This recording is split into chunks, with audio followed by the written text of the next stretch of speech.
Nadie quiere vivir esclavizado. Bajo ningún tipo de cosas. Y la verdad es que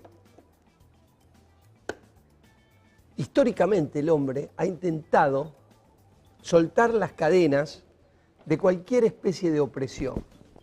La libertad es un bien que al cual nadie quiere renunciar. Uno de los sueños de los detenidos privados de la libertad que están entre rejas es acceder a la libertad. Llegar, me dieron mi libertad, o tengo una libertad condicionada, pero libre al fin, ¿no es cierto? Salir de este régimen, de estas paredes, de este encierro. ¿Cuánto se ha escrito sobre la libertad? La libertad ha sido inspiración para los poetas. Y si usted recuerda, qué sé yo, ¿cuántas canciones? A ver, ¿te sale alguna que hable de la libertad? Tiene que aparecer Nino Bravo era, ¿no?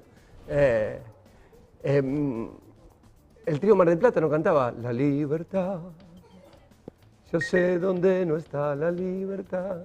Hay tantas canciones, bueno, podríamos cantar horas sobre canciones que se refieren a ser libres.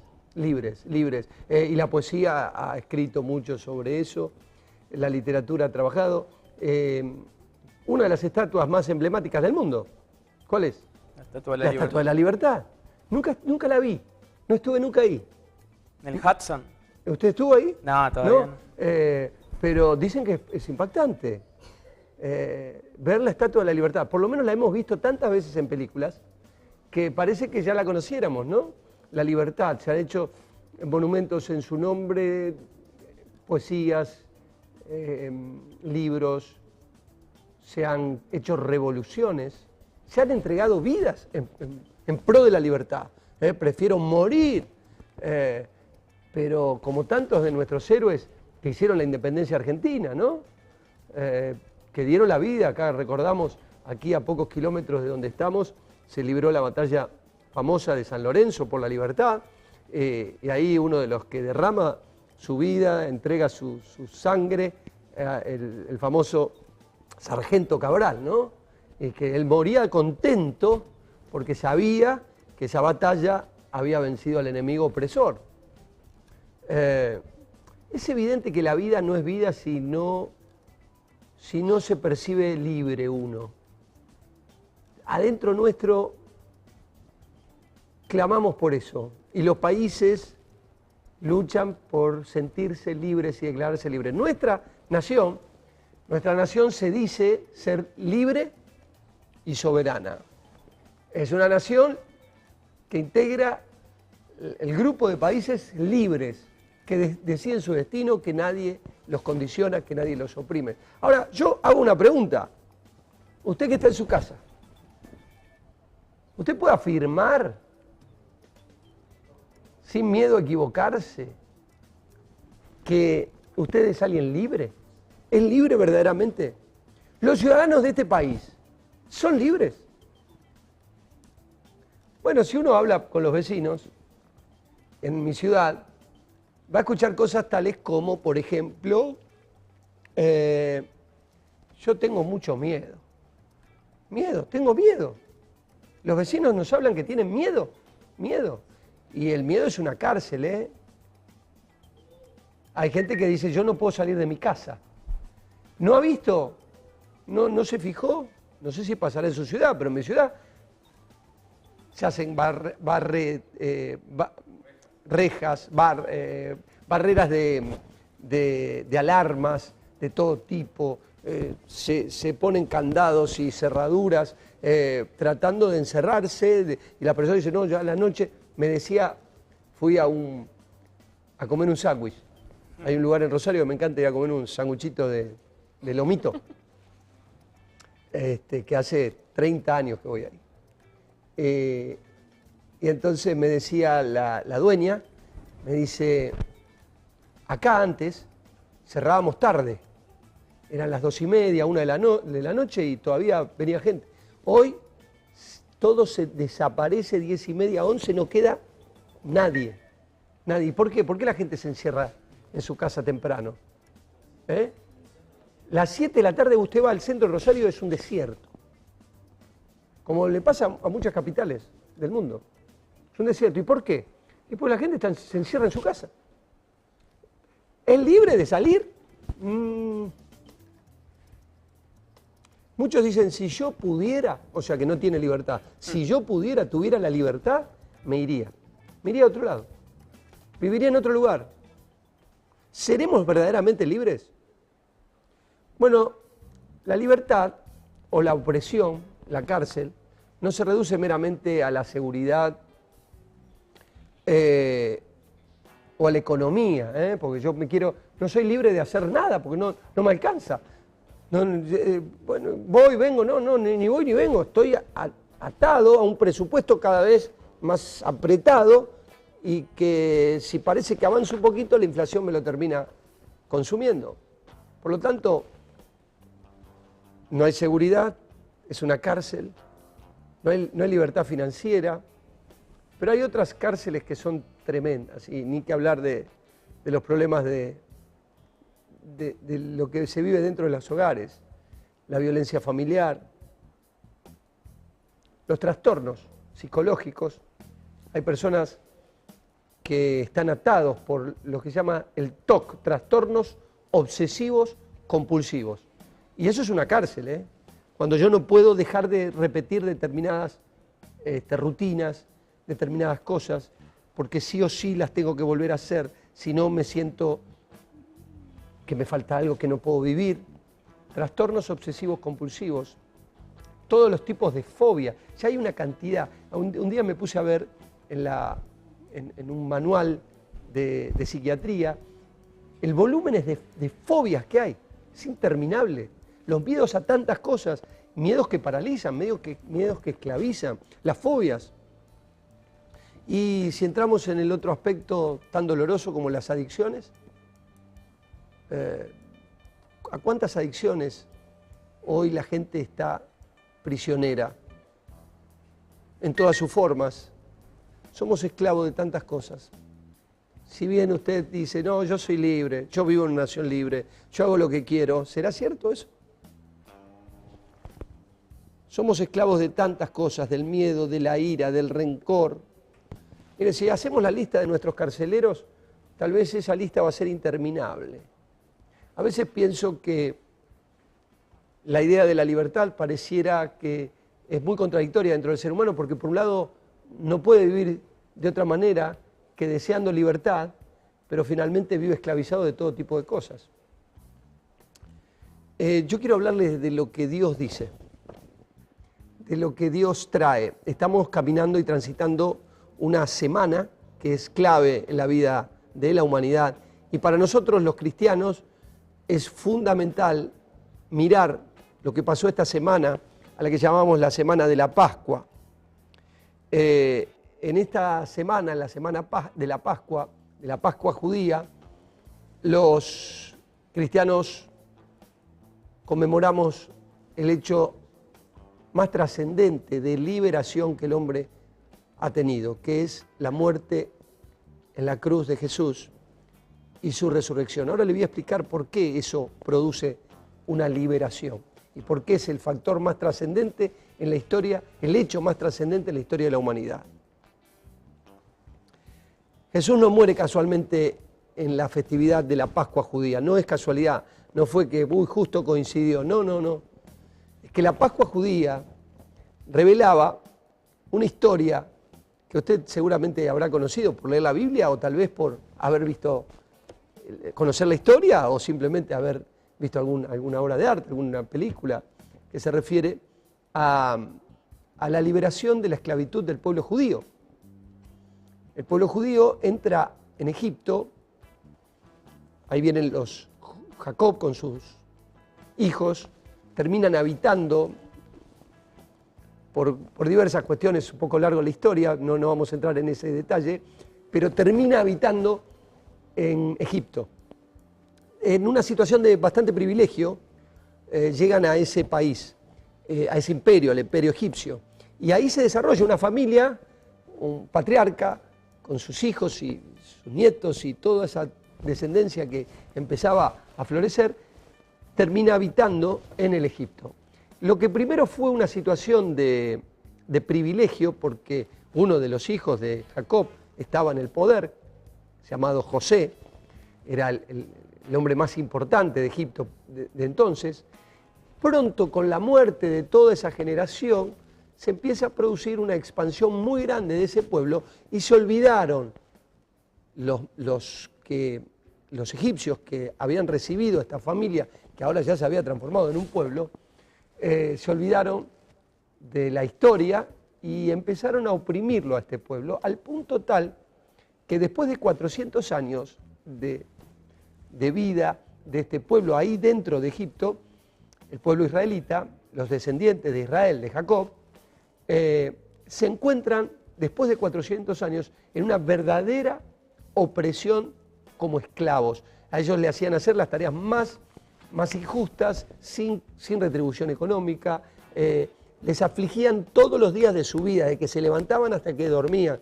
Aún llegó al extremo de disponer de los vientres de las mujeres judías, porque si nacía un varón, y como no querían que siguieran procreándose, también ellos disponían de matarlos, la matanza de sus hijos. Bueno, ahí está la historia de Moisés y de cómo fue cuidado por su mamá y su familia y su hermana en un Moisés, un canasto, en el río Nilo, y cómo la princesa, la hija del faraón, encuentra ese canastito de ese bebé que tenía un destino de muerte, porque así lo decía el decreto real, que todo varón que naciera tenía que morir.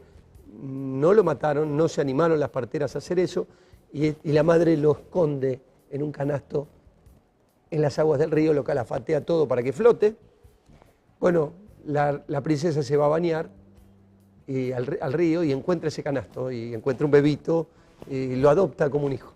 Y Moisés se cría en el palacio con las prerrogativas y todos los privilegios de un príncipe, y él desarrolla su vida hasta que, ya siendo un adulto, encuentra una injusticia que se cometía todo el tiempo con sus paisanos, con su pueblo, y él, para defenderlo de los soldados que lo maltrataban, termina matando al egipcio, y Moisés tiene que huir, y huye al desierto.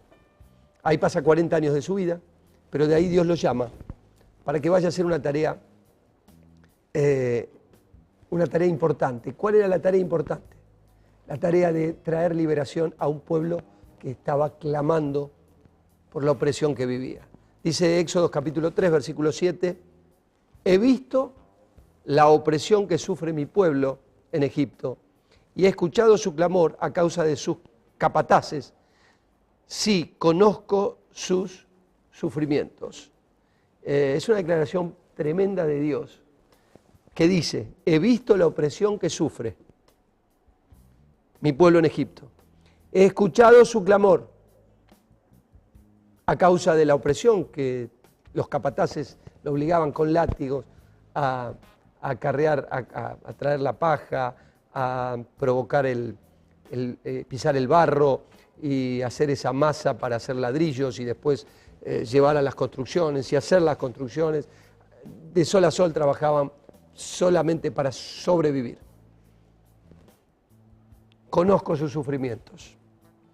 Creo que es algo muy importante que usted sepa hoy, que si usted se siente oprimido y está esclavizado por distintas cosas en su vida, quiero que sepa que Dios no es ajeno y no es la voluntad de Dios que usted viva en esa opresión. He visto, Dios ve, y Dios ve lo que le está pasando. Dios sabe de sus padecimientos con la economía. Dios conoce ese miedo que a usted no lo deja vivir. Ha visto su sufrimiento oprimido por las adicciones, no puede salir de esa cárcel, de ese encierro. Ha visto. Y está mandando ya mismo libertad para su vida, a través de la preciosa proclamación del Evangelio. Dios está trayendo libertad a todo aquel que quiera recibirlo. Hace 2000 años Jesús vino a esta tierra para traer libertad. Así como Moisés volvió a Egipto para comunicarle a un pueblo que se había acostumbrado a la opresión, que Dios tenía poder para sacarlos de ahí, y ahí se producen las 10 plagas y ese azote sobre Egipto, y el día celebran los judíos como el día de la Pascua, el día de la liberación, el del pasaje, cuando matan el corderito, símbolo del sacrificio perfecto que vendría siglos después, con la llegada del verdadero Cordero de Dios, de Jesucristo. Matan el corderito, con la sangre de ese cordero pintan los dinteles de la casa, y el día más terrible sobre Egipto, donde la muerte pasa de largo en todas las casas donde se comió ese cordero, y se pintó las puertas, los dinteles, con la sangre de ese cordero. La muerte no los alcanzó. Maravillosa figura de la libertad que vendría para ese pueblo, ya mismo, pero la libertad que Dios había preparado, no para meramente un pueblo, sino para toda la humanidad, enviando a su propio Hijo, como llegó Jesucristo al mundo, para, como lo hizo, anunciar que había esperanza de libertad.